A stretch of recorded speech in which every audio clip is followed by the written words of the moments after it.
Hola, ¿cómo están? Mucho gusto, mi nombre es Jacqueline Franco.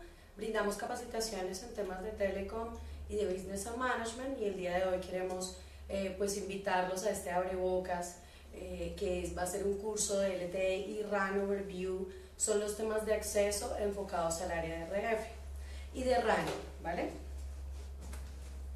Bueno, primero abrir este curso con este comentario: el conocimiento es la clave, adquiérelo con EIS. Tenemos un plan de formación de todo el semestre. Nuestra compañía brinda capacitaciones en temas de ICT, management y temas de soft skills. Dentro de los cursos que tenemos de telecom y IT, tenemos cursos enfocados en todas estas marcas que vemos acá, y bueno, la idea es invitarlos precisamente a participar en nuestros cursos. También importante que sepan que todo el catálogo de nuestros cursos lo pueden ver en nuestra página web eisglobal.com. En la parte de capacitaciones hay un icono que se llama catálogo de nuestros cursos, y allí pueden encontrar nuestros cursos. Bien, con respecto a las modalidades de entrenamiento, EIS brinda varias modalidades de entrenamiento. La primera es la modalidad presencial, como los alumnos que tengo en este salón.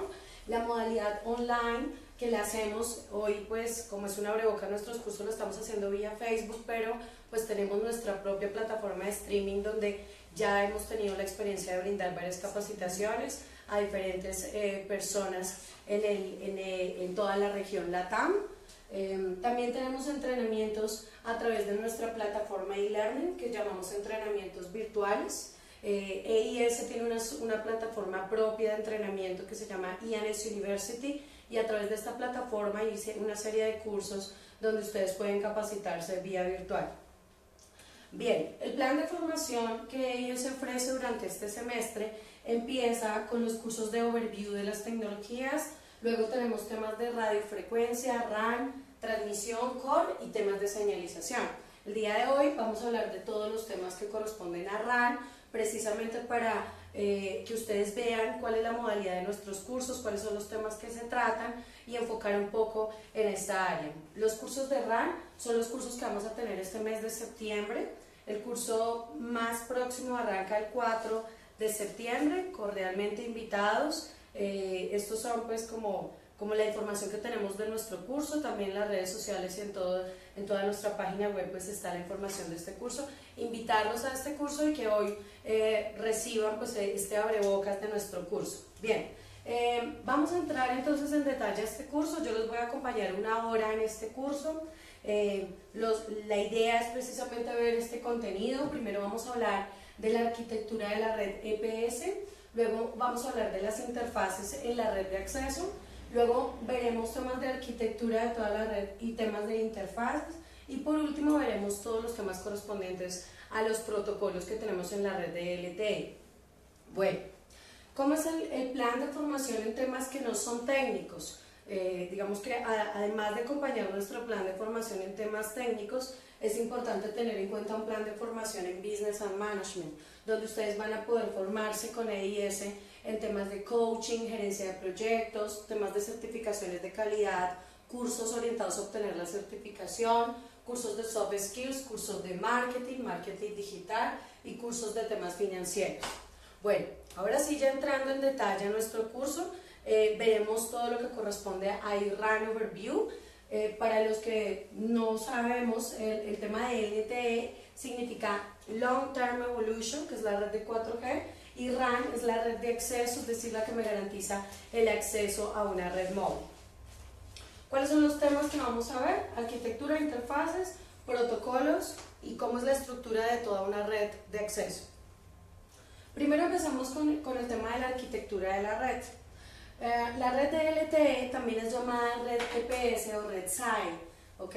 EPS significa Evolved Packet Subsystem, SAI significa System Architecture Evolution, y esta que estamos viendo acá es toda la arquitectura de la red. ¿Cómo está compuesta una red de LTE? Está compuesta por un User Equipment, que son nuestros celulares o terminales a través de los cuales, puede ser un celular, un computador, el terminal a través del cual yo recibo el servicio. Tengo una red de acceso que en caso de 2G le llamamos la GRAN. En caso de 3G, que es UMTS, le llamamos la UTRAN, y en el caso de LTE le llamamos la EUTRAN, Evolved UMTS Terrestrial Radio Access Network. Bien, este es el nombre genérico que le damos a una red de acceso, en el caso de LTE. Bueno, en 2G, como algunos sabemos, pues la red de 2G de acceso está compuesta por una BTS y una BSC. En 3G, la red de acceso está compuesta por un nodo B, o muchos nodos B con su RNC. Y en el caso de 4G, la red de acceso solamente está compuesta por unos elementos de red llamados los eNode Bs. El eNode B es un nodo B inteligente, es un nodo B mejorado. La E significa Evolved Node B. Las funcionalidades del eNode B cubren lo que en 3G hacía el nodo B más la RNC. Significa el procesamiento en banda base de la información, pero también todos los temas de Radio Resource Management o control de recursos de radio, que en 3G lo hacía la RNC, ahora en 4G este equipo, que es muy inteligente, hace las dos funciones, tanto de nodo B como de RNC. Significa que procesa la información para transmitirla a través de la interfaz de aire, pero también controla los recursos de radio, es decir, que se encarga de controlar la movilidad, controla el acceso a la red, control de carga, control de admisión, etc. Bien, resulta que hay algo que se llaman interfaces. ¿Qué es una interfaz? Una interfaz es un medio de comunicación entre un elemento de red y otro. La interfaz entre el User Equipment y el eNode B se llama la UU. Entre el eNode B y el Core se llama la interfaz S1. La interfaz S1 está compuesta por dos subinterfaces. Una, que es la que se comunica contra los equipos que controlan el servicio, que se llama la interfaz S1C, pero también es llamada la interfaz S1MMI. S1C, la C es de control, y MMI, Mobility Management Entity. Ya más adelante vamos a profundizar un poco en esto. Y hay otra interfaz S1 que se llama la interfaz S1U. La U es de User Plane, ¿vale? Bien, resulta que en telefonía móvil, así como en una red LAN, tenemos el modelo OSI, que es el que controla la transmisión y la recepción de la información a través de un stack de protocolos, que es el que yo tengo en el modelo OSI, ¿cierto? Que está compuesto por la capa física, enlace, red, transporte y aplicación. De la misma manera, en telefonía móvil usamos el control de la información entre los diferentes elementos de red a través de un modelo que se llama el Control Plane o el User Plane.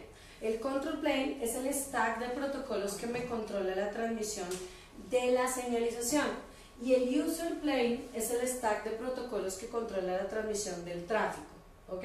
Entonces, cuando el eNode B está controlando la transmisión, está controlando el servicio, por decirlo así, el stack de protocolos se llama el Control Plane. Pero cuando estamos controlando la transmisión del tráfico, entonces el stack de protocolos es el User Plane. Por eso es que esta interfaz se llama S1C o S1MMI, y la otra interfaz es la S1U.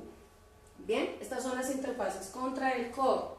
Recordemos pues que entre una red de acceso y una red de core tenemos una red de transmisión que comunica los elementos ubicados en diferentes ciudades con los elementos de la red de core, que están normalmente en las ciudades principales, ¿ok? Esta red de transmisión puede ser microondas, puede ser una red satelital, puede ser fibra óptica, puede ser una red de networking, ¿bien? Sin embargo, como ya estamos hablando de LTE, pues recordemos que las redes satelitales tienen un delay muy alto, y por ende, pues en este caso de LTE, las redes de transmisión son fibra óptica, microondas o networking, ¿bien? Bueno, ahora hablemos un poco de la red de core. La red de core es llamada Evolved Packet Core. Es el core EPC, Evolved Packet Core o Enhanced Packet Core. Este core es el core que en 3G es llamado el core PS, es decir, es el que reemplaza al core de datos en 3G. El core de datos es el que controla la transmisión de la información de datos, como su nombre lo indica, es decir, datos de, por ejemplo, control a un correo electrónico, Skype, Messenger, WhatsApp y diferentes aplicaciones. Este Core PS en 3G, entonces en 4G es reemplazado por el Core EPC. ¿Por qué tuvimos que reemplazar un core? Precisamente porque el objetivo de la red DLT es ofrecer datos a alta velocidad y estos elementos de red ya garantizan esta velocidad y esta capacidad. ¿Bien? Bien, mientras que en una red de 3G, vamos a hacer aquí una analogía. ¿Cómo tengo una red de 3G? Entonces recordemos que tengo el User Equipment, la RAN, que es la UTRAN, está compuesta de un nodo B con su RNC, Radio Network Controller, una red de transmisión, y la red de core de datos en 3G está compuesta por dos elementos de red, que es el SGCN y el GGSN. Serving Gateway Support Node y GPRS Gateway Support Node. ¿Okay? El objetivo de los SGCN es controlar el establecimiento del servicio, control, señalización. Y el GPSN se encarga de enrutar el tráfico y de asignar la dirección IP al usuario. Es decir, a este User Equipment quien asigna la dirección IP es el GPSN para enrutar ese tráfico hacia los servers que están aquí en la red de Internet. Entonces, si este usuario quiere acceder a Facebook o a algún algún servidor y demás, pues lo que va a hacer el GPSN es enrutar a ese servidor. Bueno, ¿por qué hablamos del Core PS? Para que tengamos una analogía entre la red de 3G y la red de 4G. El Core PS está compuesto del SGCN, que es el que se encarga de controlar el servicio, es decir, manejar todo lo que tiene que ver con señalización. ¿Bien? Es decir, solicitud de servicio, rechazo, etc. Todo el control para el establecimiento antes, durante y después del servicio lo controla el SGCN. Y en la red de LTE el SGCN es reemplazado por el MME. MME significa Mobility Management Entity. Entonces el objetivo de un MME, ¿cuál es? Es controlar el servicio de datos y mantener todo el flujo de señalización desde la RAN hacia el core. ¿Bien? El MMI entonces es el que va a recibir a través de la interfaz segundo MMI los requerimientos de tráfico y él va a consultar al HCS acerca del saldo que tiene el usuario. El HCS es la base de datos que controla todo el perfil de un usuario, es decir, que por IMSI voy a filtrar, identificar si este usuario como tal tiene o no saldo y dependiendo de la calidad de servicio que yo le voy a brindar a ese usuario, el MMI le da la orden al Serving Gateway que establezca y que enrute el tráfico hacia el exterior. Entonces, si hacemos una analogía entre la red de 3G y 4G, el SGCN es reemplazado por el MMI y el GGSN es reemplazado por el SAE Gateway. El SAE Gateway es la suma de los equipos, que son el Serving Gateway más el PDN Gateway. Ambos se encargan de procesar el tráfico. Recuerden, el MMI procesa la señalización y el SAE Gateway procesa el tráfico. El SAE Gateway está compuesto de dos elementos, que es el Serving Gateway y el P-Gateway. ¿Cuál es la diferencia entre cada uno? El Serving Gateway recibe esos requerimientos de tráfico, recibe el tráfico, analiza hacia dónde enrutarlo, encapsula la información, le brinda seguridad a través de algunos algoritmos dependiendo de la calidad de servicio de su usuario y qué tan prioritario sea. Y le envía esta información al P-Gateway. El P-Gateway se encarga de enrutar ese tráfico hacia las redes externas, es decir, hacia el servidor de Facebook, de WhatsApp o cualquiera de los servidores que tienen las aplicaciones a las que yo finalmente quiero acceder. ¿Ok? Bien, entonces creo que con esto, hay otro elemento de red muy importante que es el PCRF.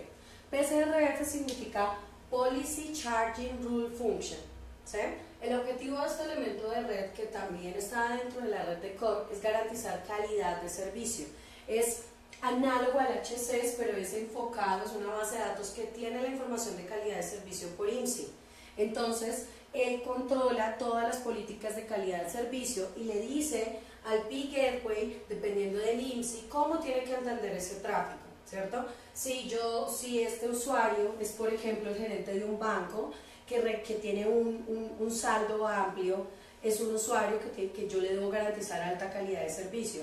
Entonces, esa persona, ese IMSI, va a estar registrado en el PCRF y le va a indicar al P-Gateway las políticas de calidad de servicio con las que tiene que atender ese tráfico. Entonces, el tratamiento de este usuario va a ser diferente a otro usuario, que sea un usuario prepago, por ejemplo. ¿Ok? Bien. Bueno, entonces en conclusión, la arquitectura de la red de LTE está compuesta por dos subredes. Bueno, tres. la red de acceso, una red de transmisión y la red de core. ¿Bien? La red de acceso es la IUTRA, la red de transmisión puede ser microondas, fibra óptica y networking, y la red de core es el core EPC. Bueno, vimos también los elementos, cada uno de los elementos de la red, y bueno, vamos a continuar ahora viendo un poco acerca pues de cada una de estas redes. Ya vamos a entrar en detalle a la red de acceso. Bueno, no sé, Francisco, si me puedes comentar si de pronto hay algún comentario. Si tienen preguntas, por favor, chicos, pues pueden en los comentarios decir las preguntas y con mucho gusto pues vamos respondiendo durante esta hora. Nos están manifestando que les parece una muy buena iniciativa, que la información está muy buena y que está muy interesante el curso. Vale, pues muchas gracias. Ya pueden contar con nosotros todos los martes. Estamos brindando capacitaciones gratuitas 1 hora. Precisamente el objetivo es que ustedes pues conozcan nuestros cursos, se capaciten y pues también conozcan cuál va a ser todo el cronograma de cursos que tenemos a futuro. Bueno, entonces continuemos. Vamos a hablar entonces un poco de las interfaces. Tenemos que la red de EPS es Evolved Packet Subsystem, es sinónimo de la red de LTE. A la red de LTE a veces le llaman la red EPS, ¿sí? Evolved Packet Subsystem es toda la red, que está compuesta del User Equipment, la red de acceso y la red de core. Las dos interfaces más importantes, recuerden que son la interfaz UU, que es la que controla todos los recursos a nivel de radio, es decir, transmisión a través de ondas electromagnéticas, ¿cierto?, entre el User Equipment y la antena, y entre la RAN y el core la interfaz es la S1, que recuerden que ya vimos que está compuesta por la S1C y la S1U, donde la S1C es la que lleva la señalización y la S1U lleva el tráfico. Bien, bueno, entonces, ¿cómo funciona el establecimiento de un servicio? Hay algo que se llama el flujo de señalización. ¿Qué es el flujo de señalización? Es el intercambio de mensajes para poder establecer un servicio. Es decir, el User Equipment le habla a la red de acceso, le pide, le hace una petición de un servicio, la red de acceso analiza si tiene los recursos suficientes para darle a ese usuario el servicio, y si sí, le pide al core que le dé el servicio, y a su vez el core analiza si el usuario tiene todos los privilegios necesarios para darle ese servicio que ese usuario está solicitando. Y si sí, entonces el core EPC le responde a la RAN con una acceptance, ¿cierto?, de ese request, y si sí, se le confirma el establecimiento del canal de tráfico al usuario, ¿sí? Entonces, así como para cualquier procedimiento tiene que haber una negociación, la red móvil también tiene una negociación para el establecimiento del servicio. Esta serie de mensajes para el establecimiento del servicio se llama el flujo de señalización. Nosotros también incluso tenemos cursos de señalización. Bueno, entonces, ¿cuál es el objetivo del flujo de señalización?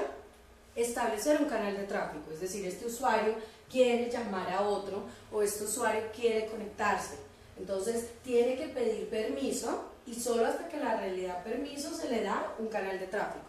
Bien, ese canal de tráfico, como estamos hablando de una red de LTE, es un canal de tráfico que es un canal que transmite datos. ¿Ok? Recordemos, y para los que no lo saben, importante que lo sepan, que la red de LTE no ofrece servicios de voz. Es decir, que si yo quiero hacer una llamada de voz y estoy atachada a una red de LTE, hay una funcionalidad que se llama el CS Fallback, que es que este usuario que normalmente está conectado a un INUT de LTE tiene que conectarse a un nodo B de 3G y lo tiene que atender la red de 3G para que esa llamada de voz sea efectiva, porque la red de LTE solamente es capaz de garantizarme servicios de datos. ¿Ok? Y cuando ese usuario hace una llamada de voz, hay un procedimiento que se llama el CS Fallback, que es volver al dominio del CS, Circuit Switching, o sea, volver a la red de 3G para que la red de 3G me atienda la voz. ¿Ok? Bueno, sin embargo, recuerden que actualmente los operadores, todos los operadores en Colombia, tienen el primer release de LTE, que es release 8, ¿sí? Y vamos a migrar, incluso ya hay por ahí trials, etcétera, para tener la red del release 9, donde ya incluye un nuevo core que se llama el Core IMS. ¿Ok? Actualmente la red de LTE que tiene, recuerden que tiene la RAN y tiene un core, pero ese core es solo el core EPC. ¿Cómo hago yo para que la red de LTE me ofrezca servicios de voz? Entonces, hay un nuevo release que es LTE Release 9. Esto es solo Release 8. El nuevo release es Release 9, que es ofrecer VoLTE. VoLTE. El servicio se llama VoLTE, significa que la red, el servicio de voz se va a dar a través de la red de LTE, porque actualmente no es así. La voz actualmente se da sobre la red de 3G. Bien, entonces para poder ofrecer yo un servicio de VoLTE, los operadores tienen que implementar un nuevo core que se llama el core IMS, IP Multimedia Subsystem, ¿cierto? También por ahí tenemos cursos de core, cuando queramos profundizar en temas de IMS, tenemos cursos de core IMS. Bien, entonces, volviendo a nuestro tema, conclusión, como actualmente los operadores están con Release 8, entonces el servicio es de datos, ¿ok? El servicio es de datos y este canal es un canal de tráfico solo de datos. Y si el usuario quiere voz, debe o migrar a la red de 3G y luego sí volver a 4G, que eso sí es fallback, o a futuro cuando ya los operadores implementen Release 9, ahora sí vamos a poder tener voz sobre LTE, ¿ok? Nos preguntan si desde este paso ya tenemos señalización diameter. Si se está hablando de señalización diameter. No, bueno, ¿qué es la señalización diameter? El diameter no es señalización, es un protocolo. El diameter, ¿qué es un protocolo? Primero empecemos por lo más básico, ¿cierto? ¿Qué es un protocolo? El protocolo es el idioma con el que un equipo se habla con otro, ¿cierto? Nuestro idioma, ¿cuál es? Español, ¿cierto? Pero si un equipo le va a hablar al otro, le habla un idioma, ese idioma se llama el protocolo. Entonces, si el user equipment le va a hablar a la RAN, ¿cierto? A través de la interfaz UU le va a hablar un idioma, o sea, un protocolo, que se llama el protocolo RRC, ¿ok? Radio Resource Control. Entonces, imaginémonos que cuando yo les hablo a ustedes, siempre yo voy a decir el idioma antes de dar mi frase. Entonces, español, estoy en conexión, brindando un entrenamiento de RAN. Español, ¿me entienden? Español, tal cosa. Siempre voy a decir la palabra, el idioma, antes de decir cualquier frase. Entonces, la transmisión en telefonía móvil es así. Primero digo el idioma y luego digo mi mensaje. Si el usuario quiere acceder a la red, dice RRC, el idioma, Connection Request o Connection Response, etc. Entonces, en conclusión, todo mensaje primero va acompañado del protocolo. En el caso de la interfaz UU, el protocolo es RRC. En el caso de la interfaz S1, el protocolo se llama S1AP. Dentro del Core EPC también hay una serie de protocolos. ¿Sigue? Aquí llegó un alumno tarde. Bienvenido. Dale. No deberían entrar. Ok, bueno, entonces estamos hablando del protocolo. En la interfaz S1 el protocolo es S1AP, ¿ok? Dentro del Core EPC hay una serie de elementos de red como está el Serving Gateway, el P Gateway del que hablamos ahorita y el PCRF. ¿Ok? Bien, ¿cómo se llama el protocolo que tenemos aquí? Este protocolo, esta interfaz, de aquí para acá se llama GI, esta interfaz se llama GN, ¿cierto?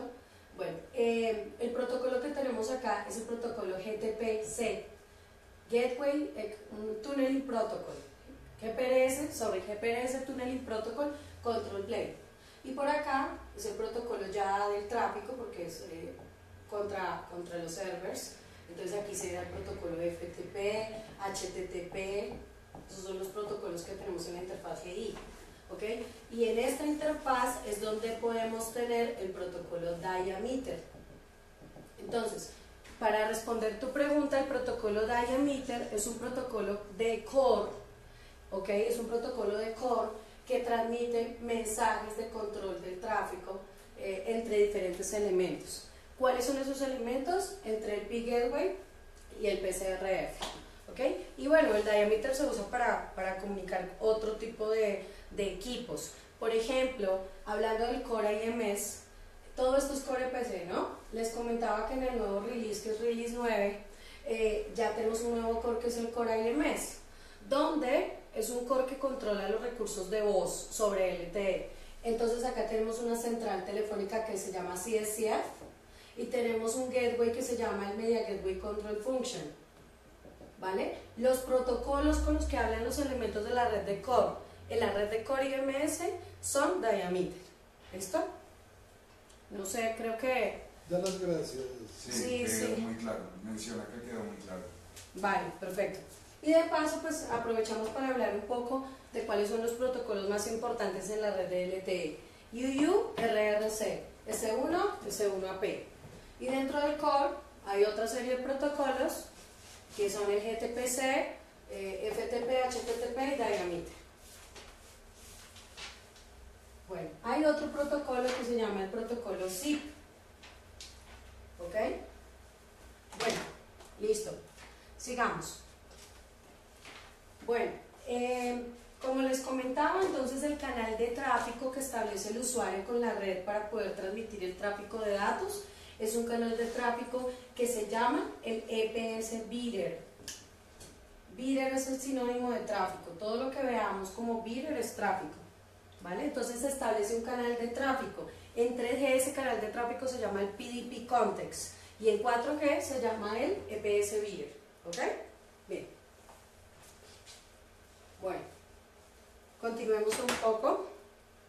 Bueno, estos son, entonces, hablemos un poco más en detalle de las interfaces. Hay una serie, el objetivo de este curso hasta ahora es enfocarnos en la RAN, pero también tenemos cursos de Core donde se ve muy en detalle las interfaces de la red de Core.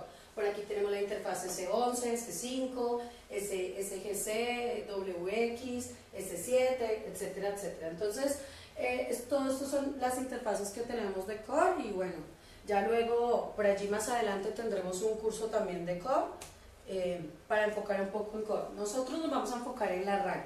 Entonces vamos a empezar con estudiar al User Equipment. Vamos a estudiar cómo se comporta un móvil internamente, qué hace un móvil, ¿cierto? Entender bien qué es todo lo que hace un móvil internamente. El móvil,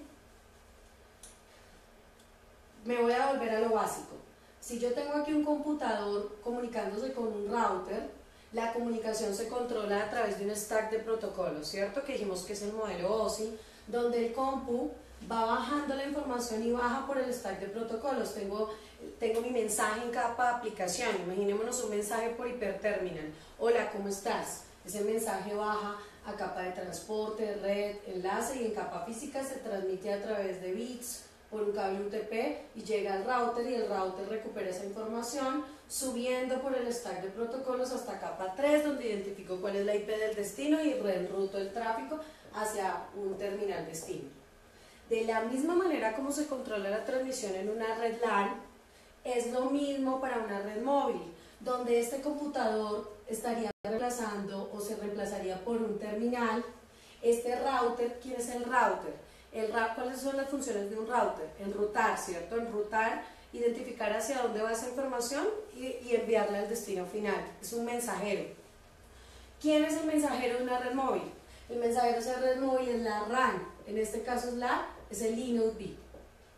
Entonces, así como en una LAN la funcionalidad la hace un router, en una red móvil las funcionalidades las hace un eNodeB. Entonces, el eNodeB, ¿qué hace?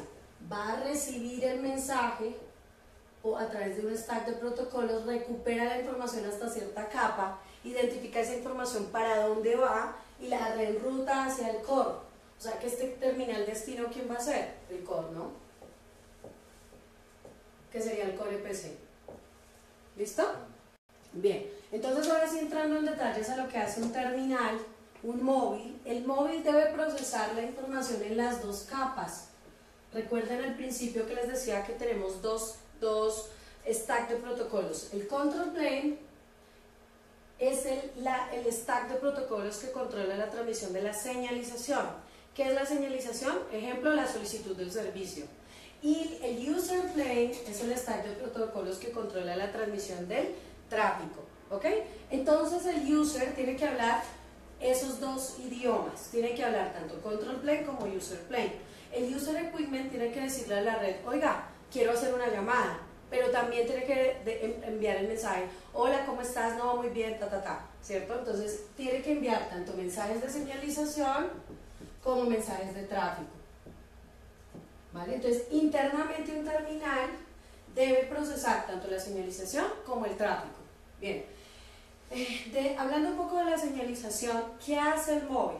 El móvil hace algo que se llama EPS Mobility and Session Management, gestión de la movilidad y gestión de la sesión. ¿Qué significa gestionar la movilidad? ¿Qué significa gestionar la sesión? Gestionar la movilidad significa que yo, como terminal, el móvil, tiene que reportarle todo el tiempo a la red dónde está y cómo está, ¿cierto? Ese reporte periódico lo hago a través de mensajes de señalización. Estoy acampando en tal celda, me moví a tal lado, los niveles de cobertura que estoy recibiendo son estos.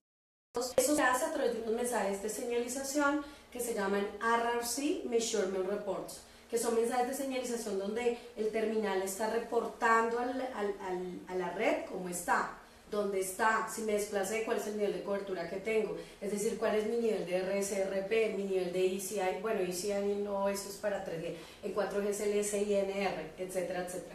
Bien, entonces en conclusión, la gestión de la movilidad es cuando el terminal tiene que tener la capacidad de reportarle a la red dónde está y con qué niveles se encuentra. Y la gestión de la sesión, todo lo que hablamos de sesión es gestión del tráfico, significa identificar si ya tengo un canal de tráfico, si no, en qué estado estoy, etcétera, o requiere un servicio, o etcétera, ¿sí? Las solicitudes o rechazos de los servicios. Y por otra parte está el tema de la gestión del tráfico. ¿Qué hace el móvil para gestionar el tráfico? Adaptar el tráfico significa que este mensaje que yo voy a tener en capa de aplicación, hola, ¿cómo estás? Perdón, aquí, hola, ¿cómo estás? Pues yo tengo que traducirlo y convertirlo a banda base, porque finalmente a través de la interfaz de radio, son las electromagnéticas, lo convierto a banda base y esa información finalmente se va a convertir en bits para procesar esa información. Y por último, el tráfico debe ser gestionado a través de recursos de radio. Significa que el user equipment debe tener los recursos de radio necesarios para que la red me pueda brindar ese servicio. ¿Cuáles son esos recursos de radio? Pues un nivel de cobertura, que es el nivel de RSRP, un nivel de interferencia, que es el nivel de SNR, ¿cierto? Un nivel de calidad de señal, que es el nivel de CQI, etcétera, etcétera. Bueno, ahí nos podemos quedar hablando de conceptos de RF. En conclusión, el móvil tiene claro cuáles son los niveles y tiene guardada esa información para poderla reportar a la red, cuál es esa información de los niveles de radio. Bueno, entonces ya hablamos un poco de lo que hace el User Equipment. Ahora hablemos de lo que hace el eNodeB. El eNodeB. Bueno, esto ya lo expliqué.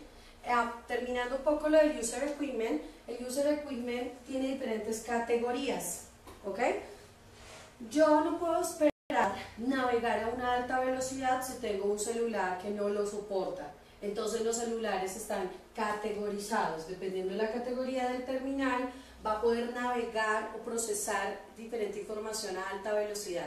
Como ustedes ven, entre mayor sea la categoría, mayor cantidad de información yo puedo procesar en un TTI. TTI está en Terminal Interval, es decir, es un instante de tiempo donde voy a transmitir la información y va a soportar diferentes esquemas de modulación, ¿vale? Entonces, obviamente, lo ideal es tener móviles con categoría alta para poder procesar la información y la velocidad que yo requiero.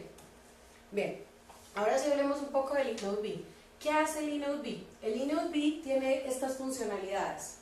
Hablemos de cada una de ellas. La primera se llama Packet Classification and Quality of Service Policy Enforcement. ¿Qué significa esto? El eNodeB también apoya a toda la red en las labores de garantizar calidad de servicio al usuario final. ¿Ok?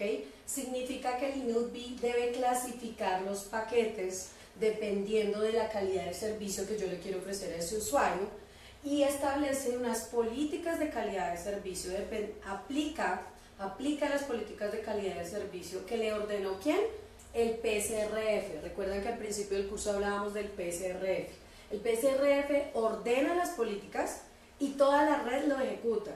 Toda la red significa que el P-Gateway tiene que ejecutarlo a nivel de core, el Serving Gateway y el eNodeB. Conclusión, el eNodeB ejecuta las políticas de calidad del servicio, o sea, actúa como un PCEF, ejecuta las políticas de calidad de servicio a través de un algoritmo que se llama el algoritmo de scheduling. ¿Es PCRF? El PCRF, el PCRF es el elemento de la red de core que controla las políticas de calidad de servicio. Y el PCEF es el que ejecuta esas políticas de calidad de servicio. ¿Quiénes son los PCEFs? El InnoDB, el Serving Gateway y el P-Gateway. Exacto. Bien. ¿Cómo funciona el algoritmo de scheduling? El algoritmo de scheduling, existen diferentes tipos de algoritmos de scheduling. ¿Ok? Uno se llama el Proportional Fair, el otro se llama el Extended Proportional Fair, que es el que usa la red de LTE, ¿cierto? Y el otro se llama el algoritmo de Round Robin. Bueno, y hay otro que se llama el CI, Relación Carrier Interference, ¿ok? ¿Cuál usamos en la red de LTE? El EPF, que es el mejor, Enhanced Proportional Fair, donde este algoritmo analiza tanto los niveles de cobertura como los niveles de interferencia que tiene el usuario y también obviamente la calidad del servicio de ese usuario para darle prioridad. ¿Qué significa scheduling en español? Schedule es agendamiento, ¿ok? Entonces yo tengo una serie de usuarios que atender. ¿A quién le voy a dar prioridad? ¿Cómo voy a agendar? ¿A quién le transmito que primero y a quién no? Ese control lo hace el algoritmo de scheduling, ¿ok? Bien. Por otra parte, el InnoDB se encarga de funciones de enrutamiento. ¿Por qué? Porque obviamente tiene una capa 3 y en capa 3 hace las funciones de enrutamiento. Así que el InnoDB es identificado con una dirección IP origen, en ruta hacia los equipos que tienen una dirección IP destino, etcétera, etcétera. Así que el InnoDB, como les mencioné en un principio, hace las funciones de enrutamiento. Es el mensajero entre el User Equipment y el core. ¿Ok? Bien, por allí tenemos algún comentario, pregunta, Francisco, ¿no? Bien, bueno, continuemos. El InnoDB también hace las funciones de Radio Resource Management. ¿Qué es RRM? ¿Ok? Gestión de recursos de radio. Significa que el InnoDB es el elemento de red que hace las funcionalidades que en 3G hacía un nodo B más la RNC. O sea que controla el handover, controla la carga, controla la admisión del usuario, ¿ok? Puede ser dependiendo de carga o dependiendo de cobertura. O sea, todos los algoritmos a nivel de radio se controlan en el InnoDB.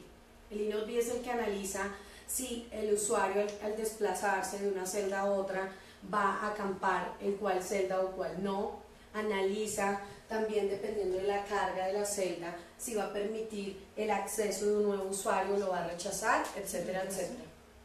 Bien, compresión de los datos. Tanto el algoritmo de compresión de datos como el algoritmo de protección de datos lo hace el InnoDB en capa de transporte a través de un protocolo que se llama el PDCP, Packet Data Convergence Protocol, ¿ok?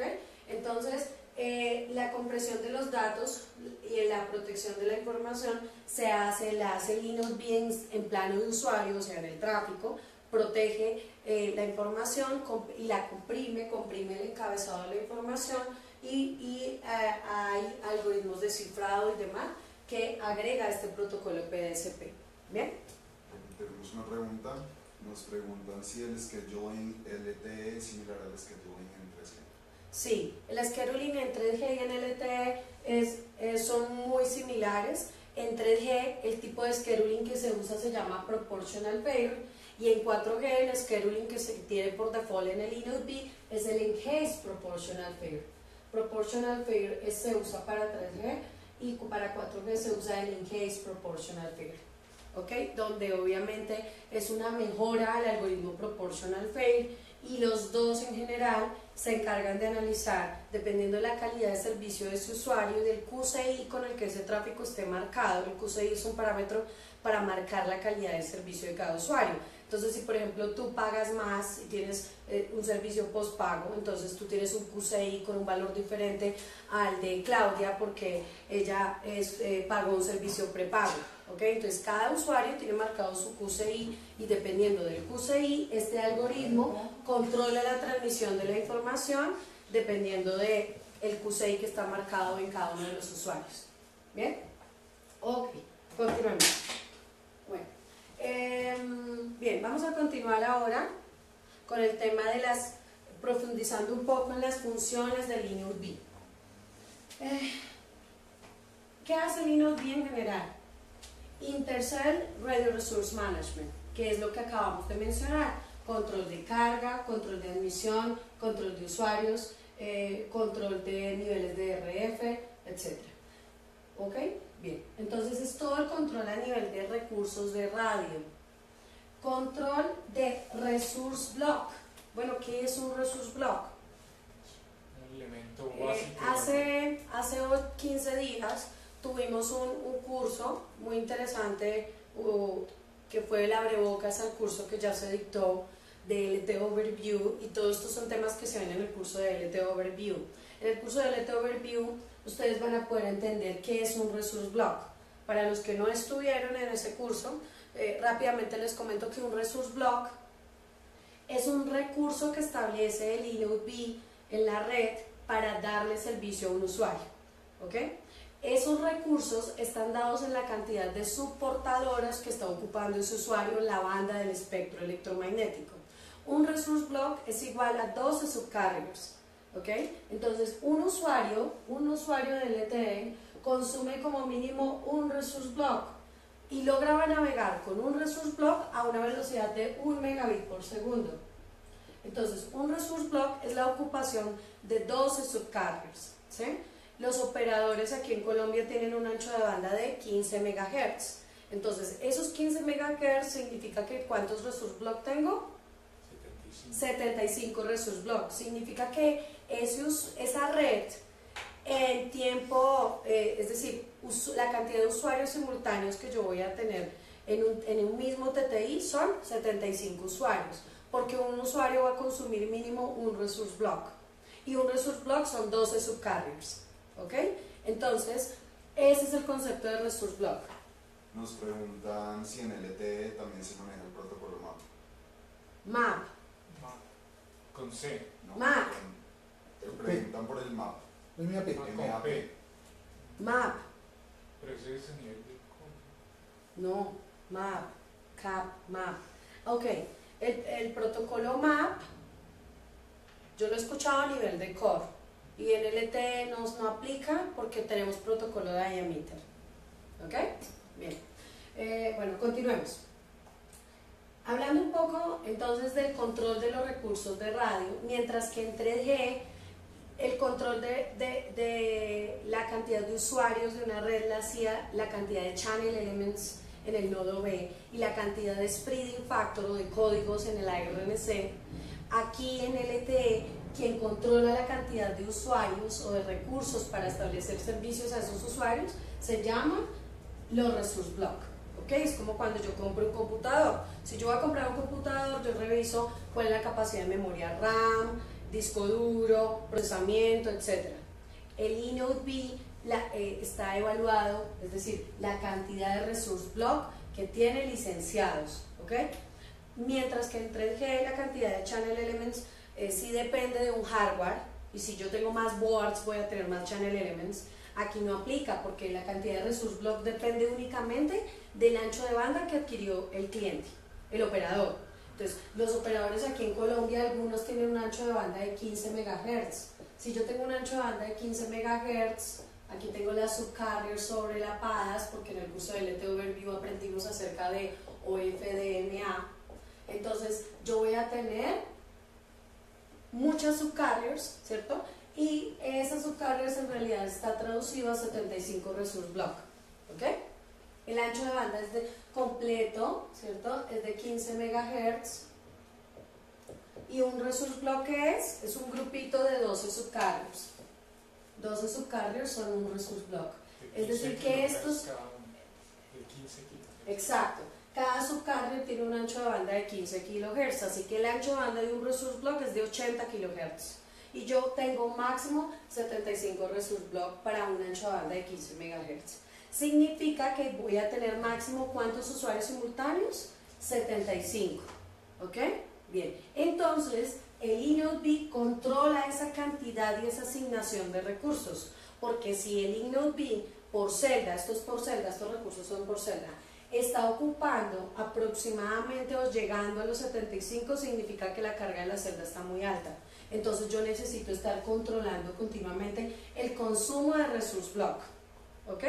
Bien, conclusión, el inode es el elemento que controla la ocupación de Resource Block dependiendo de la cantidad de usuarios simultáneos que yo tengo conectados. Bien, el concepto de simultaneidad en LTE, ¿cuánto equivale? Eso también lo aprenden en el curso de LTE Overview, ¿sí? El concepto de simultaneidad de LTE, es decir, un TTI de LTE es de ¿cuánto? De 1 milisegundo. De 2 milisegundos, perdón, de 1 milisegundo. 1 milisegundo, porque un time slow tiene 0.5 milisegundos y el tráfico para un usuario se transmite en un subframe de 1 milisegundo. ¿Ok? Bien, significa que yo voy a tener 75 usuarios cada 1 milisegundo. ¿Listo? Bien. Bueno, ahora hablemos del control de la movilidad. El inode es quien controla la movilidad porque en el inode es donde están configurados los algoritmos para controlar el Hanover. Entonces aquí es donde yo puedo ajustar los valores de hysteresis, thresholds, timers, etcétera, etcétera, para controlar el funcionamiento de un Hanover. Hay diferentes tipos de Hanover, ¿no? Hanover intersystem, interrat, intrasystem, etcétera, etcétera. En LTE todos los Hanover son hard Hanover, entonces no existe el concepto de soft Hanover. Bien, por otro lado tenemos el algoritmo de control de admisión. Yo, si gestiono el inode e ingreso a través de alguna plataforma de gestión al inode puedo controlar la admisión. ¿Ok? Significa, yo puedo controlar que a partir de, si la carga de la celda es superior a tanto, ya no permita el acceso a usuarios nuevos. Y ahí es donde el usuario va a tener que acceder a otra celda porque esta ya de carga está full. Bueno, configuración de las mediciones en el inode. A través del inode yo puedo hacer mediciones en tiempo real. Significa que puedo medir el throughput, puedo medir la carga de la celda en tiempo real, puedo medir el consumo de channel elements, de resource block en tiempo real, puedo hacer muchas mediciones en tiempo real. ¿Ok? Bien, y por último el algoritmo de scheduling del cual ya les hablé, que es el algoritmo para controlar la calidad de servicio y la asignación de recursos a los diferentes usuarios de la celda. Bueno, ok. Vamos a borrar por aquí. Bueno, tenemos varios conceptos a tener en cuenta, que son conceptos que se configuran en el inode. El TAI, que es Tracking Area ID, es el análogo a lo que en 3G llamamos el LAI, para hacer todo el tema de paging y buscar a un usuario. Entonces, mientras que la red de 3G busca un usuario por un LAC, en la red de 4G se busca a través del TAC. ¿Ok? Bien. Hay un concepto importante que son las femtoceldas. Son celdas que son indoor y son celdas que requieren baja cobertura. Son celdas que se están implementando en LTE y son pues bien interesantes e importantes porque se usan cuando requiero coberturas pequeñas, ¿cierto? Si un radio normal de una celda de 4G es de aproximadamente 500 metros, 400 metros, 600 metros, pues el radio de estas celdas es muy pequeño comparado con estos radios. Se usa para ambientes indoor y se está implementando actualmente. Bueno, no sé, acabamos el capítulo correspondiente a la arquitectura de la red de LTE. No sé si tengamos alguna duda hasta el momento, algún comentario, Francisco. Bien, bueno, ahora vamos a hablar de las interfaces. Vamos a hacer un repaso de las interfaces. UU, la interfaz entre un inode y otro inode para los temas de gestión de movilidad. Significa que si yo estoy ubicada en esta celda y me desplacé a otra celda que pertenece a otro inode, tiene que haber una conexión, puede haber una conexión entre dos inodes y esa interfaz es la interfaz X2. Si esta interfaz no funciona, no está implementada, inicialmente los operadores no implementaron esta interfaz, entonces si no está implementada, el inode tiene que hablarse con el MMI y pedirle que el inode nuevo sea el que atienda a ese usuario. ¿Ok? Con la implementación de la interfaz X2, ahora el inode old se habla con el inode new para que ese inode new sea quien atienda al servicio. Ok, Entonces, tenemos una nueva interfaz, que es la interfaz X2, que es la comunicación entre dos signos bis, S1MMI. La interfaz S11 es la comunicación entre la red de 4G y la red de 3G, es decir, el MMI se comunica la interfaz S11 es entre el MMI y los Serving Gateways, ¿ok? Hay otra interfaz que es la que les iba a comentar, que es la que comunica el MMI con la MSC, en los casos de CS fallback, donde la comunicación de la red 4G y la red de 3G es necesaria, ¿ok? Esa interfaz se llama la SGS, ¿ok? Bien. Bueno, y tenemos la interfaz S5, que ya es una interfaz a nivel de core, que comunica el Serving Gateway con el Peak Gateway. Bueno. Y aquí sí tenemos una pregunta, que dice, ¿la capacidad de una femtocelda en RB es la misma o depende del ancho de banda del operador? Exacto. La cantidad de resource block ya, a diferencia de 3G, ya no está limitada al hardware, sino que está limitado es al ancho de banda que adquiere el operador. Hay una tabla que establece la 3GPP donde dice la cantidad de resource block dependiendo del ancho de banda, bandwidth. Yo puedo tener, hay operadores con anchos de banda de 5 megas, 10 megas, 15 megas y 20 megas. Y dependiendo de ese ancho de banda, la cantidad de resource block disponibles son tantos. Y nosotros la podemos calcular. Si no lo sabemos, lo podemos calcular porque el ancho de banda de un resource block es de 80K. 180K. Exacto. Entonces, pues lo podemos calcular. Y esto estaba en megas. ¿Vale? Ok. Bien. Bueno, ahora vamos a hablar un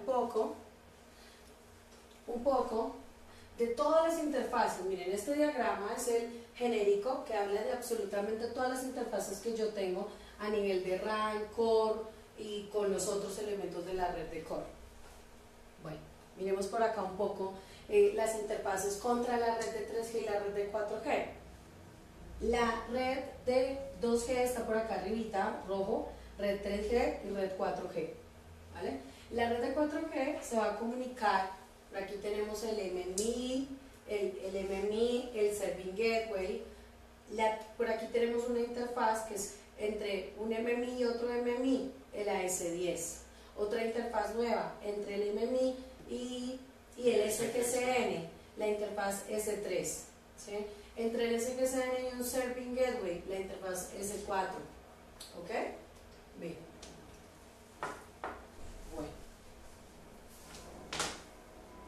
Bueno, ahora vamos a hablar un poco más del stack de protocolos. ¿Y por qué es importante aprender del stack de protocolos y del flujo de señalización? Para aquellos ingenieros que hacen labores de operación y mantenimiento remota, incluso operación y mantenimiento en campo, ¿cierto? Es muy importante conocer el stack de protocolos. Es decir, el stack de protocolos es la Biblia para todos los ingenieros que estamos en este mundo de las telecom, ¿ok? ¿Por qué es importante? El stack de protocolos se aborda de capa física a capa de aplicación cuando estamos en una labor de implementación o comisionamiento de equipos. Entonces, para toda la labor de implementación más commissioning, ¿qué es lo primero que yo hago? Montar el hardware, implementar como tal la red. Esa implementación en capa física hace parte del stack de protocolos. El hecho de instalar una antena, instalar una unidad de radio, instalar una unidad banda base, ¿cierto? Ya estoy haciendo las labores en capa física. Pero no es suficiente con instalar, ¿cierto? Después yo tengo que configurar, y dentro de esa labor de configuración yo configuro VLANs, ¿cierto? Configuro diferentes protocolos de capa de enlace, que el más típico que usamos es el protocolo Ethernet, en capa 2. Y luego subo a capa 3 y debo configurar las direcciones IPs en las boards y en los puertos para configurar también direcciones IPs destinos y saber de dónde hacia dónde va la información.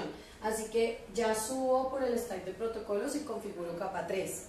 Después tengo que configurar la seguridad con la que voy a controlar esa transmisión, es decir, que configuro los protocolos de transporte. Entonces si es señalización, es el protocolo SCTP, pero si es tráfico es otro protocolo que puede ser el UDP o el TCP, etcétera, etcétera. Y finalmente configuro capa de aplicación, ¿cierto? Si estoy hablando de un eNodeB, recuerde que el eNodeB es un mensajero.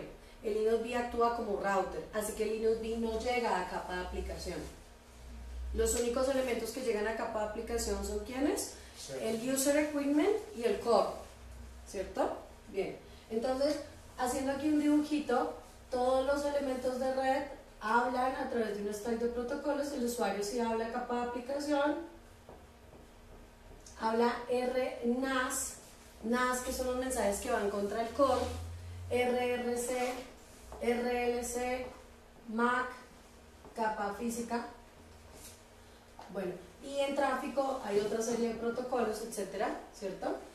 Luego llega la información al eNodeB, pero el eNodeB no habla hasta capa de aplicación. El eNodeB no lee los mensajes NAS. El eNodeB llega hasta RRC y reenvía la información hacia el core, y el core, que es el MMI y el SAE Gateway, el MMI lee el control plane hasta capa de aplicación y el SAE Gateway lee el user plane hasta capa de aplicación, ¿cierto? Pero el eNodeB no llega, miren, no llega a capa de aplicación, ¿ok?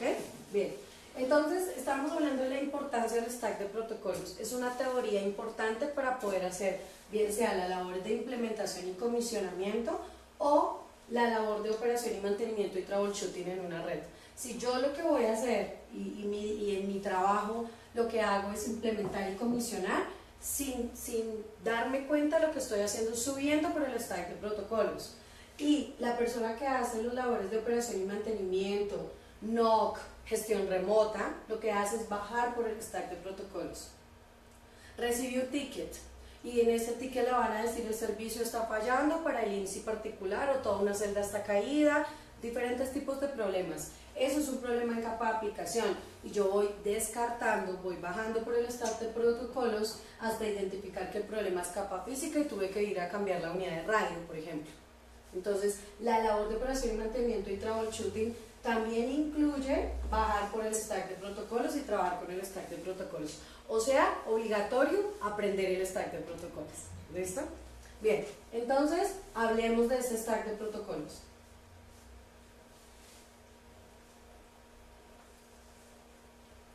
Bien, dijimos que tenemos dos tipos de stack de protocolos, el que controla la transmisión de la señalización y el que controla la transmisión del tráfico. El que controla la transmisión de la señalización es el control plane. Bueno, ¿cuáles son esos protocolos? El protocolo de capa de aplicación se llama NAS, Non-Access Stratum, que es un protocolo que va entre el User Equipment, pasa por la RAM, pero el destino final es el core. ¿Ok? Ya vamos a ver un ejemplo de cuáles son esos mensajes NAS. Normalmente los mensajes NAS son los mensajes de solicitud de servicio. ¿Ok? Si yo le entrego una carta a un mensajero, ese mensajero lo que le importa es hacerla llegar al destino. Y ese destino sí abre la carta y ve cuál es el mensaje que yo le quería remitir. ¿Ok? Lo mismo pasa acá. El eNodeB es ese mensajero, la carta, el sobre se llama, aquí está un sobre y se llama RRC, y el contenido de ese sobre tiene una carta que se llama NAS. Y el único que abre ese mensaje RRC y lee el NAS es el core. Y la RAM solo lleva y transporta ese mensaje sellado. Ese sobre se llama RRC. ¿Ok? Bueno. Bien. Entonces, volviendo al tema del sobre. El sobre se llama Access Stratum Signaling. Y la carta que está dentro de ese sobre, es decir, ese es el mensaje NAS, que ese es el que va contra el core. ¿Bien? Bueno. También tenemos mensajes NAS de tráfico, no de control plane, sino mensajes de user plane. O sea, son mensajes de tráfico. Hola, ¿cómo estás? Entonces, todo ese mensaje de tráfico se llama mensaje NAS, que va finalmente contra el core. Fíjense que ya quien lo procesa no es el MMI, porque el MMI solo procesa señalización. Quien procesa tráfico es ¿quién? El PDN Gateway o el SAE Gateway en general. Bien. También mensajes Access Stratum, que son mensajes de la RAM, pero que son de tráfico. Bueno, entremos al detalle de los protocolos en la RAN. Bien, este es el flujo de mensajes o de protocolos que procesa cada uno de los elementos de la red. El User Equipment va a procesar estos mensajes que vemos acá, o estos protocolos. El InnodeB procesa estos dos protocolos y el MMI procesa estos protocolos. ¿Ok? Muy bien. El User Equipment es un elemento de la red que solo habla un idioma. Ese idioma se llama RRC y NAS. Ojo, esto es Control Plane, ¿no? Control Plane. Mensaje NAS, que es el mensaje que va contra el core, la carta, y el sobre se llama RRC, que ese sobre sí lo recibe el InnodeB. RRC ya miramos qué es, luego PSP, RLC MAC y capa física. Si hacemos la analogía con un modelo OSI, porque es con lo que estamos familiarizados, capa Layer 1 es capa física, capa MAC es capa de enlace, capa de RLC es la capa de red y capa de transporte es la capa PDSP y la capa de aplicación serían estas dos, tanto RRC como NAS. ¿Ok? Bien. A través de la interfaz UU, que finalmente en capa física se ve traducido a través de ondas electromagnéticas, el InnodeB recibe esa información a través de una antena y esa información se la pasa a la unidad de radio y la unidad de radio se la pasa a la unidad en banda base que está indoor, ¿cierto? Esa información cuando llega a la unidad en banda base, en capa física se va a traducir en bits, ¿cierto? Convertida en análogo a digital y se tradujo a través de bits. Esos bits finalmente después se va a interpretar esa información a través del protocolo MAC, que sería el protocolo de capa 2 en el InnodeB, luego RLC, PSP hasta leer el RRC. ¿Okay? ¿Y qué hace el InnodeB? El InnodeB es un elemento de la red que habla dos idiomas. Habla RRC si se va a hablar con el User Equipment y habla de C1 a P si se va a hablar contra el core. Esos son los dos idiomas con los que él habla. Así que si el InnodeB se va a hablar contra el User Equipment, habla RRC. Pero cuando le va a retransmitir ese mensaje contra el core, lo va a hablar a través del idioma o del lenguaje de C1 a P. ¿Ok? Bien. ¿Cuáles son entonces el stack de protocolos en la interfaz S1? S1 a P. A nivel de capa de transporte, el protocolo de transporte sería el protocolo SSTP, red IP, capa 2 sería Ethernet o MPPP, pero bueno, lo más típico es Ethernet, y capa física, estamos hablando de bits, ¿no? A través, esto, hablando un poco de capa física, sería a través de puertos Fast Ethernet, Giga Ethernet o puertos SFP ópticos, a través de las boards de transporte del InnodeB para comunicarse contra el core. Bien, bueno, esta conexión pues aquí la vemos de manera académica muy sencilla, pero en realidad recuerden que este InnodeB se va a comunicar ¿a quién? A una red de transmisión que puede ser microondas, satelital, lo que sea. Entonces acá tenemos la unidad indoor de esa red microondas, ¿ok? Acá tenemos la torre y por acá a una antena microondas y luego otra antena microondas en el punto B para recibir esa información del core y llega al pin la información al MMI. Cuando llega la información al MMI, el MMI la va a procesar a través de los mismos protocolos de la interfaz S1, ¿ok? Porque ambos tienen que hablar el mismo idioma. Es decir, que el MMI va a recuperar el mensaje de C1 a P, SSTP, IP, capa 2 y capa 1, para finalmente leer. ¿Cuál es el objetivo de todo esto?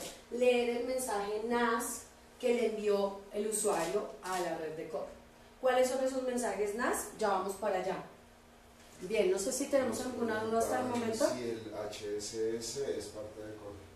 Claro, de pronto, claro que sí. Incluso al principio comentamos que los elementos de la red de core, dentro de la red de core EPC, está el HSS, que es la base de datos. Bien. Ok. Bueno. Más adelante vamos a hablar de qué significa cada uno de estos protocolos para que tengamos claro cuál es la funcionalidad de cada protocolo. Vamos a empezar con los conceptos de capa muy de aplicación, capa NAS, ¿no? Capa de aplicación donde tengo el intercambio de información contra el core. Vamos a tener algunos conceptos importantes a tener en cuenta: el TAI, el MSC, el Mobile Network Code y el TAG. ¿Qué es cada uno de ellos? El Tracking Area ID es el identificador de la ubicación del usuario a nivel macro, ¿sí? Así como la RAN identifica al usuario por celda, en qué celda está ubicado ese usuario, todo el core identifica al usuario a través de un LAC, a qué LAC pertenece en 3G, y en 4G es a qué TAC pertenece. El ID de ese TAC se llama el TAI. Mobile Country Code. En Colombia el Mobile Country Code es 732. En México será otro número y demás. Por ahí tenemos algunas personas, sé que nos están escuchando varios alumnos de México. Si quieren, por ahí nos pueden indicar cuál es el Mobile Country Code de México. Nos mandan saludos hasta de China en este momento. Ah, qué chévere. Bueno, ¿y hao ma? Bien, Mobile Country Code. El Mobile Network Code es el código que identifica al operador puntualmente. ¿Sí? Aquí en Colombia cada uno de los operadores tienen un diferente Mobile Network Code. Y el TAC, como les mencionaba, es el código que identifica el Tracking Area. Bueno, seguimos con los conceptos. Para la red es muy complejo identificar la ubicación del móvil, entonces por eso hay niveles. Lo primero es identificar la ubicación del móvil a través de una celda, en qué celda está acampando ese móvil, ¿ok? Pero ya a nivel macro yo necesito saber esa celda a qué tracking area pertenece, o sea, un tracking area, hablando de lo mínimo a lo macro, la ubicación del móvil primero es en una celda, luego es en un inode B, luego es en un tracking area, porque un tracking area tiene muchos, está compuesto dentro del tracking area en muchos inode Bs. Bien, y varios tracking areas están asociados a un MMI. En un MMI se registran varios tracking areas, ¿vale? Y un MMI, bien sea por redundancia o por capacidad, es decir, en dual homing o por temas de capacidad, en realidad en la red hay varios MMIs.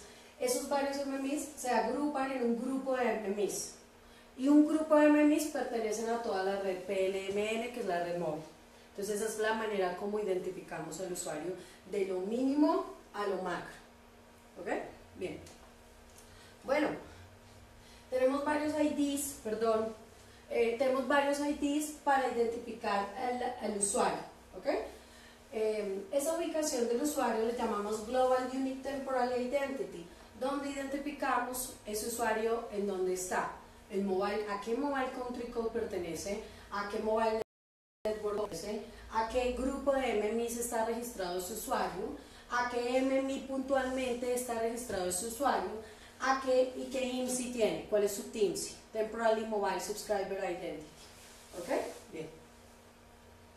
Todos estos parámetros ustedes dirán, bueno, pero eso, ¿qué relación tiene esto con los equipos? Todos estos parámetros son configurados en el inode B, en los elementos de la red de core, para que puedan identificar a qué red pertenecemos y todos los parámetros genéricos de la red y que se hablen en el mismo idioma. ¿Bien? Bueno. Bien. En el inode B se configura, y en la red de core, en el MMI está configurado, está asociado. El MMI tiene un listado de tracking areas para identificarla. Cuando yo busco al terminal, entonces me muevo en esa base de datos donde identifico la ubicación del móvil por tracking area. ¿Ok? Y en el inode B, cada tracking area está asociado a una celda, es decir, que cuando yo filtro y analizo cuáles son todas las celdas que tiene configurado ese inode B, cada celda tiene que decir a qué tracking area pertenece. ¿Ok? Varios grupos de celdas están asociados a un tracking area particular. Así es como la red encuentra el móvil. El proceso de búsqueda de un móvil, cuando por ejemplo a nosotros nos envían un mensaje en WhatsApp o estoy recibiendo un correo electrónico o recibo un mensaje, la red me tiene que buscar. La manera de buscarme es a través de un mensaje llamado paging, y la manera como la red me encuentra es primero identificando a qué grupo de MMIs yo pertenezco, a qué grupo de MMI, a qué tracking area y luego a qué celda pertenezco. ¿Bien? Ok, bueno, hablando un poco de los procedimientos a nivel o de los mensajes NAS, recordemos que el User Equipment necesita hablar contra el core y necesita decirle cosas. ¿Qué tipo de cosas le dice el User Equipment al core? Dos tipos de información: información relacionada a la gestión de la movilidad e información relacionada a la gestión de la sesión.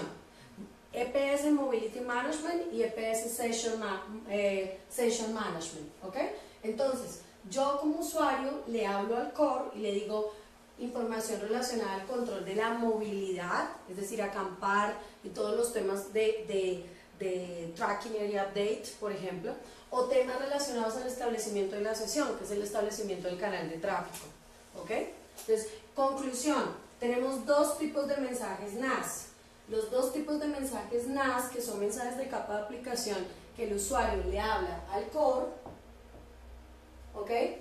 Pueden ser mensajes NAS EMM o mensajes NAS ESM, dependiendo de qué le quiera hablar o qué le quiera decir, ¿ok? Bien, y los mensajes AS, ¿sí? SM también, ¿no? El de connection. SM, EPS. Session Management. No, Connection Management. Ok, pero es que ese hace parte del de Session Management, Ah, ¿vale? Bien, los mensajes Access Stratum, como ya decíamos, recuerden que son los mensajes que sí van contra el array, que son mensajes RRC, PSP, RLC MAC y de capa física. Bien, ¿cuáles son esos mensajes NAS, EMM y SM? Bueno, esos mensajes NAS, ESM y EMM son entonces los siguientes. Los mensajes EMM son los mensajes asociados a la movilidad. Ejemplo, attach de la red, mensajes de detach, o sea, registrarme contra la red de core o desregistrarme. Actualizar mi ubicación, es decir, yo cambié de celda que pertenece a otro tracking area, entonces eso requiere un mensaje EMM para que la red de core sepa que yo cambié de tracking area. Solicitudes de servicio, es decir, un mensaje NAS, ¿ok? Entonces, cuando yo estoy solicitando un servicio, ese es un mensaje NAS EMM. Bueno, solicitud de servicios extendidos, que son otro tipo de servicios, actualización de GUTI, procesos de autenticación, identificación, etcétera, etcétera. Bien. Y los procedimientos de establecimiento de la sesión son los procedimientos para activar el canal de tráfico por default. Resulta que en LTE hay dos tipos de canales de tráfico para que la red me brinde a mí el servicio: el default EPS bidder y el dedicated EPS bidder. Existe un default EPS bidder, que es el que se crea por default cuando yo solicito un servicio, y a través de él se envía la información, el servicio básico. Pero si yo estoy solicitando navegar a una velocidad muy alta y requiero muchas aplicaciones simultáneas, la red me va a establecer canales de tráfico dedicados que se llaman Dedicated EPS Bidder. Máximo tenemos 7 canales dedicados y uno por default, completando 8 canales simultáneos. Significa que por esas razones que en LTE logramos navegar a alta velocidad, porque yo puedo tener en el mismo TTI hasta 8 canales de tráfico diferentes asignados. ¿Bien? Nos preguntan que no entendieron qué tiene que ver el MMC, el Mobile Country Code, y el NCC en el MME. Si cada operador tiene sus propios y de no ser por el roaming, el MME nunca va a detectar uno diferente al de su red. De no ser por el último pedazo, perdóname. De no ser por el roaming, el MME nunca va a detectar uno diferente al de su red. Sí, correcto.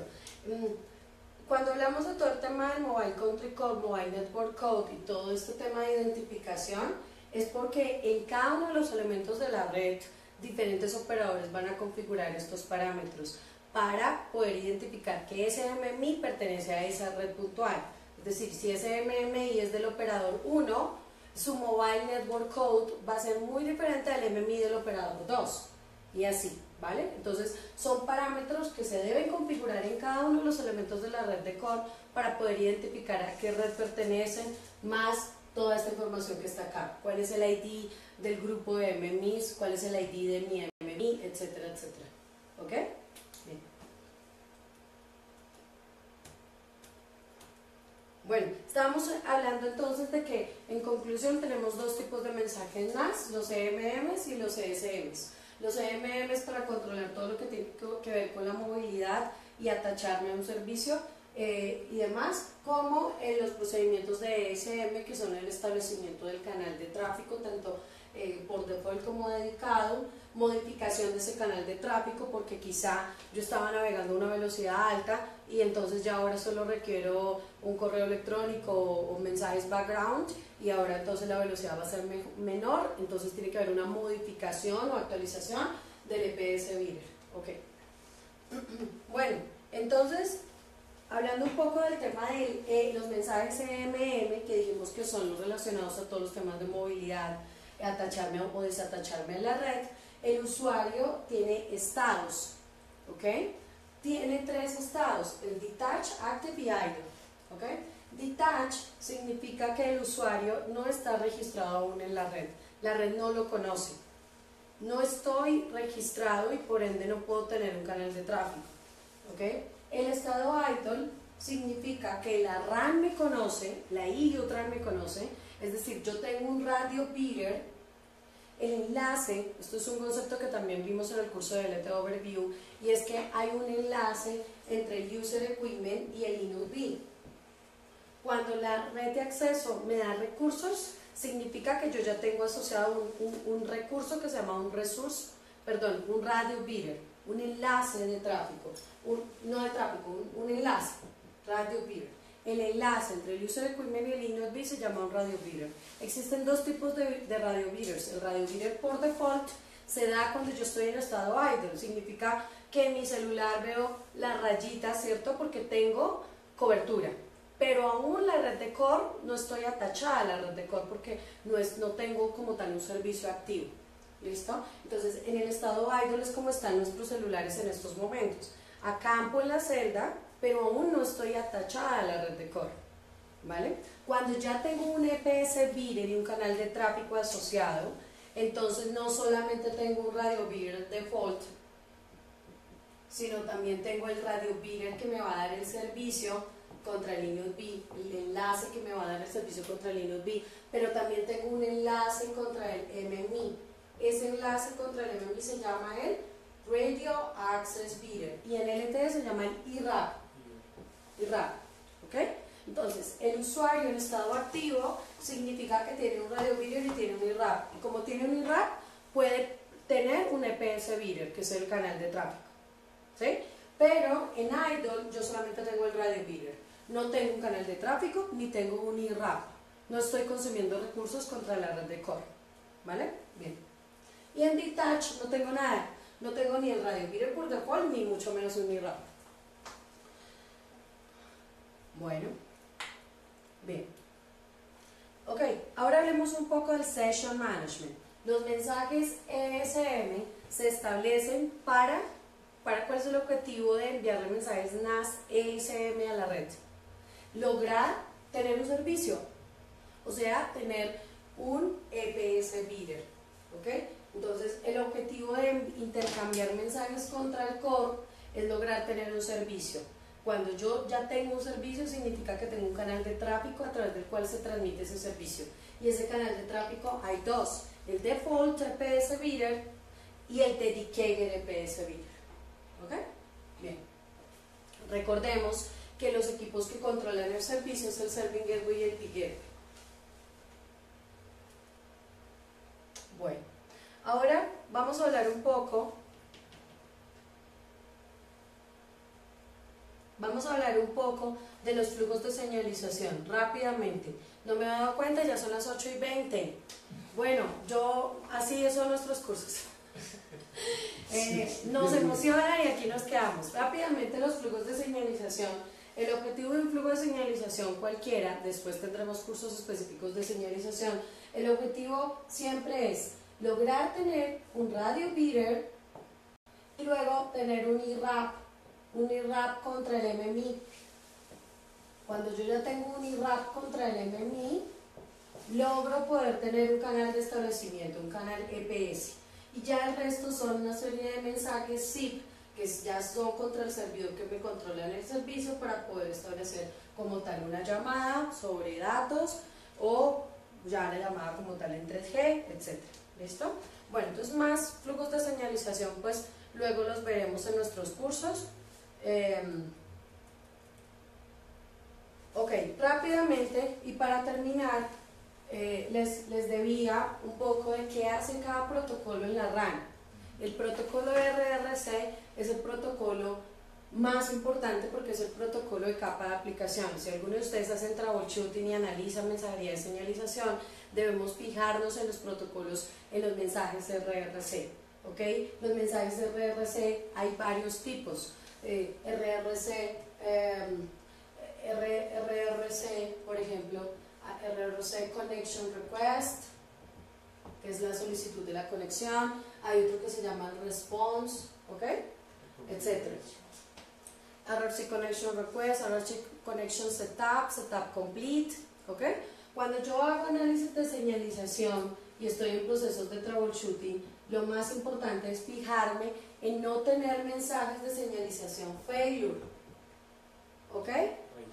O reject, ¿cierto? Estos serían los mensajes que yo trato de evitar, y si ocurren son los mensajes de señalización en los que debo cliquear y debo investigar qué es lo que pasa. ¿Por qué hubo un reject? Si fue por causas normales o fue por causas anormales, y empezar a identificar dónde estuvo la falla. Entonces, por eso es muy importante el estudio de todos estos protocolos. El protocolo de RRC es el que me controla y me identifica todo el establecimiento como tal del servicio. Los recursos de radio, el establecimiento de Hanover, las mediciones. Recuerde que hay un mensaje que se llama RRC Measurement Report, donde yo le informo a la red cómo estoy. Y dependiendo de cómo estoy, asimismo la red me dice, haga esto, haga lo otro. Si yo tengo un nivel de cobertura muy malo, la red me va a decir, ¿sabe qué? Cámbiese de celda. ¿Sí? Entonces, en conclusión, todos los mensajes RRC son los mensajes que intercambia el User Equipment con el eNodeB para poder controlar el establecimiento, bien sea del servicio o así yo no tenga servicio, pues el control de los recursos de radio. ¿Ok? Bien. PDSP. Principal característica de PDSP, seguridad en la información, compresión y cifrado de la información.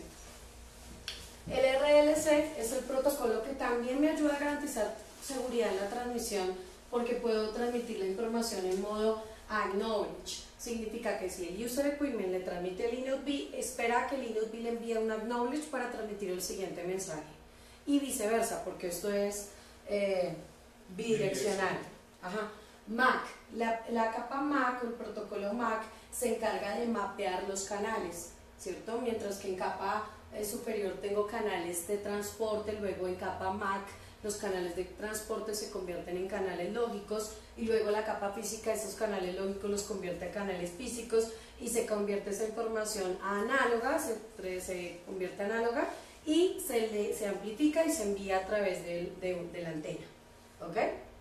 Ahí también de paso les dije lo que hace la capa física. Bien, bueno, entonces en conclusión este era un abrebocas a los temas que vamos a ver en el curso que arranca el 4 y 5 de septiembre.